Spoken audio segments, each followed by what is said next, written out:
The Magna Carta was signed just over 800 years ago here in Runnymede, a document that would have both civil and religious importance for England and also for the whole world.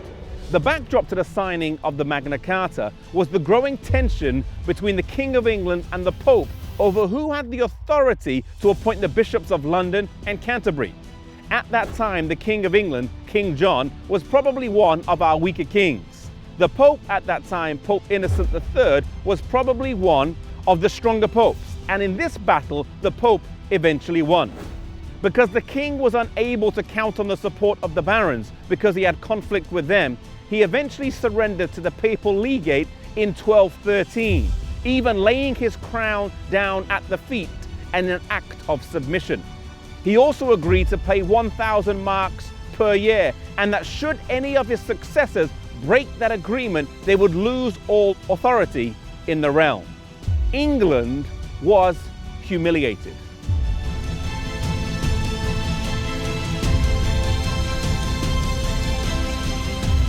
The barons were stung into action. They would never be slaves to the Pope.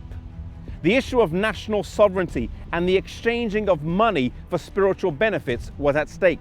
They feared, and rightly so, that this could be one step in a course of events that would lead the Pope to setting up who he wanted to on the English throne, overreaching his authority into national matters. These were some of the main reasons why Magna Carta was signed on the 15th of June, 1215.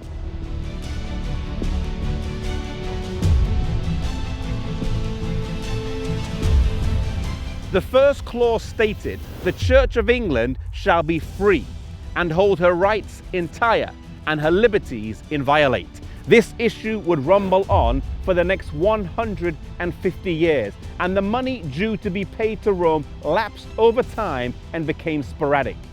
This was one of the main reasons of John Wycliffe's early disagreements with Rome.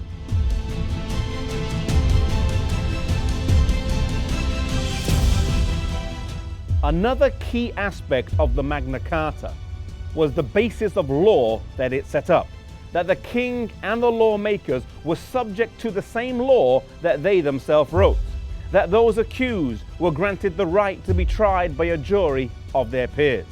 These, among many other clauses, form the basis of law and justice as we know it today.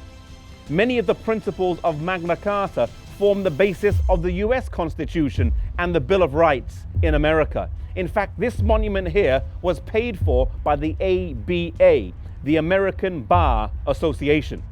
Today, there are 4 remaining original copies of the Magna Carta.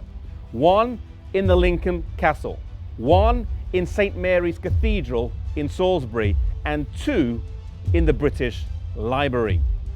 The principles of Magna Carta, which live on today, stand to us as a testament that we should cherish our civil liberties, that we should protect our civil liberties, and that we should use the time that we have now in the spreading of the gospel while we have the ability to do so.